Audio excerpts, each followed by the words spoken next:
L'ex-épouse et la fille du fondateur du Tonbury Healthcare Group, le Dr Boun Vanazin, ont déclaré à la police qu'elles n'étaient pas impliquées dans la fraude alléguée de plusieurs milliards de bahts, mais elles ont tout de même été placées en garde à vue pour un interrogatoire approfondi. Le Pol MAJ Jenata Pornwong Siriprida, commandant de la division 1 de la police métropolitaine, a déclaré dimanche que Jaruan Vanazin, ex-épouse âgée de 79 ans, et Nalin, 51 ans, avaient initialement nié toutes les accusations lors de leur interrogatoire, qui s'est prolongé toute la nuit de samedi. Les deux femmes se sont rendues samedi et ont été inculpées pour fraude publique, emprunt frauduleux et blanchiment d'argent. Leurs déclarations sont néanmoins utiles pour l'enquête, et la police pourra identifier d'autres suspects, a indiqué le commandant. Le Pol MAJ Jenata Porn a estimé que le nombre de victimes dans cette affaire serait considérable. Rien que dans la zone sous la juridiction de la division 1 de la police métropolitaine, il y a eu 247 plaintes avec des pertes alléguées dépassant 7,6 milliards de bahts au total.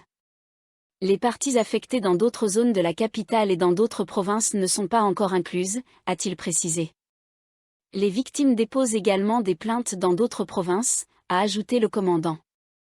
Selon lui, l'interrogatoire de Madame Nalin, la fille, s'est terminé samedi soir.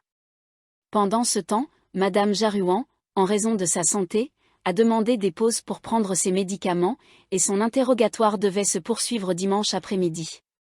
Les deux femmes étaient détenues au poste de police de Phayatay à Bangkok. Comme les membres de la famille ont indiqué à la police que le Dr Boun se trouvait en Chine, la police thaïlandaise demanderait à Interpol de lancer un mandat d'arrêt contre lui. Leur avocat a déclaré que les signatures de Madame Jaruan et de Madame Nalin avaient été falsifiées et utilisées dans environ 200 documents pour emprunter de l'argent et garantir des prêts liés au projet de santé du Dr Boun, d'une valeur de plusieurs milliards de bahts. Nakhon Ratchasima, environ 100 éléphants sauvages se sont retirés après un face-à-face avec des volontaires cherchant à protéger des terres agricoles dans le district de Khonburi, dans cette province du nord-est de la Thaïlande, du samedi soir au petit matin dimanche. Les volontaires ont repéré au moins 20 éléphants sauvages se rassemblant près de la limite du parc national de Tha Plan vers 21h samedi. Les animaux semblaient se diriger vers des champs de canne à sucre, de manioc et de cordes dans le village de Talim Chan. Environ 50 volontaires ont été mobilisés pour faire face aux pachydermes. Ils ont crié pour effrayer les animaux. En réponse, les éléphants ont barrissé et d'autres les ont rejoints, formant un groupe le long d'une étendue de 5 km entre le parc national et le village. Les volontaires ont compté environ 60 éléphants dans un rayon de 300 mètres du village. Pour les dissuader d'approcher davantage les terres agricoles, les volontaires ont utilisé une dizaine de véhicules, y compris des camions lourds, qu'ils ont conduits le long de la frontière. Ils ont crié et allumé des feux d'artifice ainsi que des pétards. Pendant ce temps, les éléphants sauvages se regroupaient en grands troupeaux de 40 à 50 individus chacun. Le face-à-face a duré jusqu'à 3 heures du matin dimanche, moment où les éléphants se sont finalement retirés dans le parc national. Nonthaburi, un homme a été arrêté dans le district de Bang Buatom pour possession et vente de carcasses de tigres de Sumatra, a annoncé la division de répression des crimes liés aux ressources naturelles et à l'environnement, NED. Charlie Mepra, 60 ans, a été appréhendé dans une maison située dans le Tambon Bang Rak Patana samedi soir, lors d'une perquisition où la police a découvert 3 carcasses complètes de tigres de Sumatra. Le Pol Kolarin Wachirasri Zukanya, commandant adjoint de la NED, qui a dirigé l'opération, a déclaré que M. Charlie avait initialement proposé de vendre les carcasses pour 900 000 bahts à un officier de police se faisant passer pour un acheteur. L'agent infiltré a négocié le prix à 200 000 bahts, offre que M. Charlie avait acceptée. Cependant, le suspect a annulé la vente, suspectant une opération policière. La police de la NED a poursuivi son enquête et découvert que M. Charlie avait dissimulé les carcasses de tigres dans la maison. Ils ont obtenu un mandat de perquisition auprès du tribunal, a précisé le Pol Kolarin. M. Charlie a admis avoir obtenu les carcasses de tigres de Sumatra en Indonésie il y a plus de 40 ans et a expliqué vouloir les vendre en raison de problèmes financiers.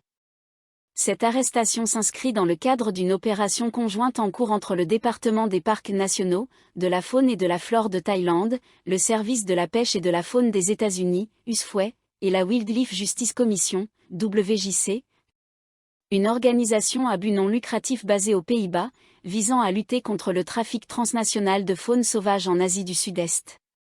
Monsieur Charlie a été inculpé pour possession et vente de carcasses d'animaux protégés sans autorisation. Cette infraction est passible d'une peine maximale de 4 ans de prison et ou d'une amende pouvant aller jusqu'à 40 000 bahts. La commission électorale, CE, poursuivra son enquête sur les allégations d'ingérence de l'ancien Premier ministre Thaksin Shinawatra dans le parti Pheu Thai et le gouvernement de coalition.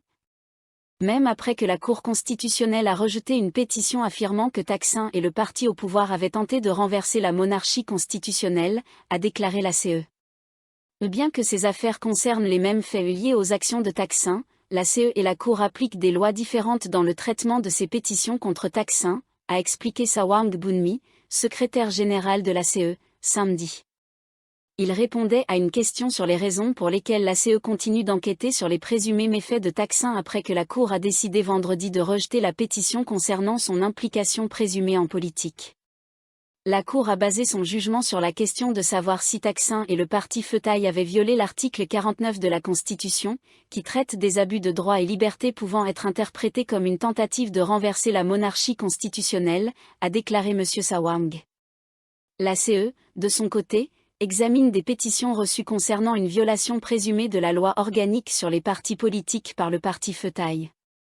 Cette loi interdit à un parti d'accepter d'être manipulé ou influencé par un tiers extérieur, ce qui, dans ce cas, serait Thaksin, selon M. Sawang. Il a illustré la différence en citant un exemple dans lequel la CE avait rejeté une pétition contre l'ancien parti Move Forward, MFP, tandis qu'une pétition similaire avait été portée devant la Cour. Cette affaire concernait un abus présumé des droits et libertés par le MFP, interprété comme une tentative de renverser le régime démocratique avec le roi comme chef d'État, une question que la CE n'a pas autorité à examiner, a-t-il ajouté. Bien qu'épargné par la pétition rejetée par la Cour vendredi, Thaksin fait toujours face à au moins 2 autres affaires, l'une gérée par la CE et l'autre par la Cour pénale. Dans la première affaire, le parti Pheu Thai et ses anciens partenaires de coalition sous l'administration de Srettha Thavisin pourraient être dissous s'il est prouvé qu'ils ont accepté l'ingérence et la manipulation présumée de Thaksin, ce qui constituerait une violation de l'article 29 de la loi organique sur les partis politiques. L'allégation principale d'influence politique indue est liée à une réunion entre des membres du Pheu Thai et des partis de coalition passés et présents avec Thaksin à sa résidence de Chan Somla à Bangkok, le jour où M. Srettha a été démis de ses fonctions de Premier ministre par la Cour constitutionnelle, le 14 août. Lors de cette réunion, les membres des partis de la coalition et Thaksin auraient discuté de possibles remplaçants pour M. Srettha. Thaksin aurait également été impliqué dans la sélection d'un candidat au poste de Premier ministre après la destitution de M. Srettha. D'autres preuves soumises pour appuyer ces allégations incluent des interviews données par Thaksin sur les politiques du Pheu Thai et celles de la coalition, dont plusieurs ont été mentionnées par Thaksin lors d'un forum de haut niveau le 22 août avant d'être adoptées par la coalition. La deuxième affaire concerne une présumée violation par Thaksin de l'article 112 du Code pénal, connu sous le nom de loi de lèse-majesté. Thaksin est accusé d'avoir enfreint cette loi en donnant une interview à une agence de presse à Séoul en 2015, dans laquelle ses propos auraient été jugés hostiles à la monarchie. Dans un autre développement, l'équipe juridique du Pheu Thai a annoncé son intention de déposer une contre-poursuite contre l'avocat Tereyut Suankezorn, qui avait déposé la plainte rejetée vendredi par la Cour.